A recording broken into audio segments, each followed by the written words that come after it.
Voilà, Imam Moussa Kébé, de la grande mosquée de Saint-Louis, où j'occupe le poste de chargé des affaires culturelles. Je suis également titulaire d'un doctorat en pensée islamique, spécialisé sur la pensée d'Al-Ghazali. Maintenant, c'est ça un peu mon cursus. Ce livre-là parle un peu du zikr, en partie des prières sur le prophète paix et salut sur lui. Le zikr, le Coran nous apprend que le jour du jugement dernier, ni la progéniture, ni l'argent ne serviront pas à sauver l'adorateur. Celui qui va le sauver, c'est un cœur qu'il amène vers Dieu, pur et apaisé.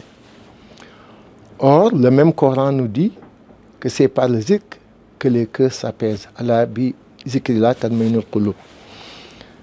Ce zikr-là berce nos oreilles ici au Sénégal. On les entend matin et soir, surtout venant de la confrérie Tijane, avec la wadifa qui se fait matin et soir. Et donc, ce zikr comporte des demandes répétées de pardon à Dieu, la psalmodie, donc l'invocation itérative du nom de Dieu dans sa forme de l'unicité, la ilaha illallah, et aussi 2 prières obligatoires dans ce zikr qui est la wazifa, qui sont la salat al-Fatiha, la prière sur l'ouvrant, et la Jawharatul Kamal, donc la perle de la perfection. Ces 2 prières sur le prophète, sallallahu alayhi wa sallam, montrent l'amour ardent que les partisans de cette secte-là ou des autres sectes vouent au prophète Mohammed paix et salut sur lui. La salat al-Fatih montre le prophète dans ses rôles régaliens. Donc, comme son nom l'indique, c'est la prière de l'ouvrant. Qu'est-ce que cette prière ouvre? Tous les bienfaits de Dieu sur l'homme passent par le prophète. C'est lui qui est venu ouvrir ses bienfaits. Il a ouvert également la miséricorde divine, etc. C'est lui aussi qui ferme. Qu'est-ce que cette prière ferme?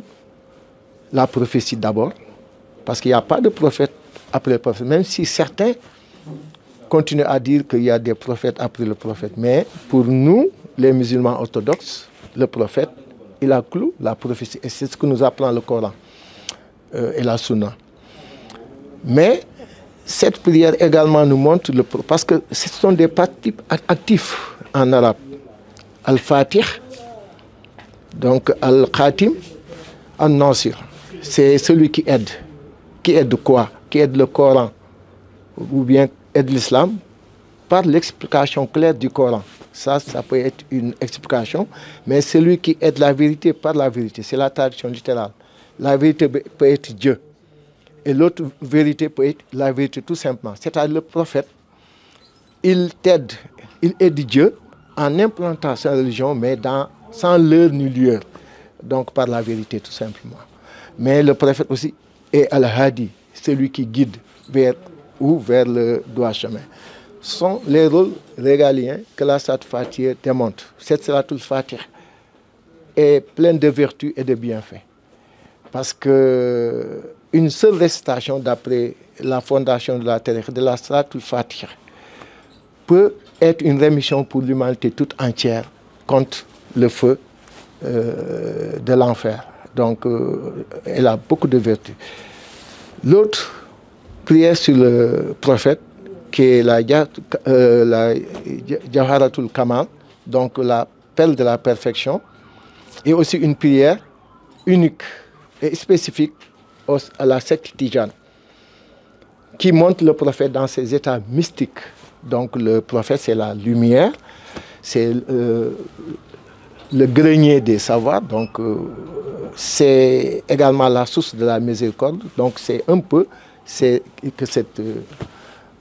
donc comme il y a beaucoup de bienfaits dans ces deux prières sur le prophète, et que ces prières nécessitent aussi une condition pour les répéter et pour en profiter, et que les questions concernant ces deux prières étaient récurrentes à mon niveau, venant de disciples et même de simples musulmans, j'ai jugé bon de fouiller un peu la bibliographie de la tariqa tijane, ce que les doctes de cette secte ont écrit, et c'est ce que j'ai pris pour en faire un livre, pour expliquer les deux prières, leurs bienfaits, mais aussi comment les réciter en respectant un peu cette discipline sectorielle,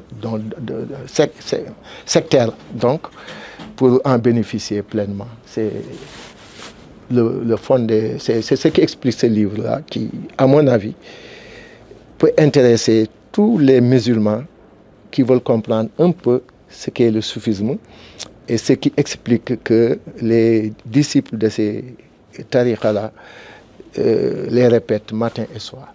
C'est ce que j'ai voulu exposer dans ce petit livre qui peut être utile à tous ceux qui aiment le zikr. Parce que c'est par le zikr que les cœurs s'apaisent. Gloire à Dieu et paix et salut sur le prophète Mohammed sallallahu alayhi wa sallam.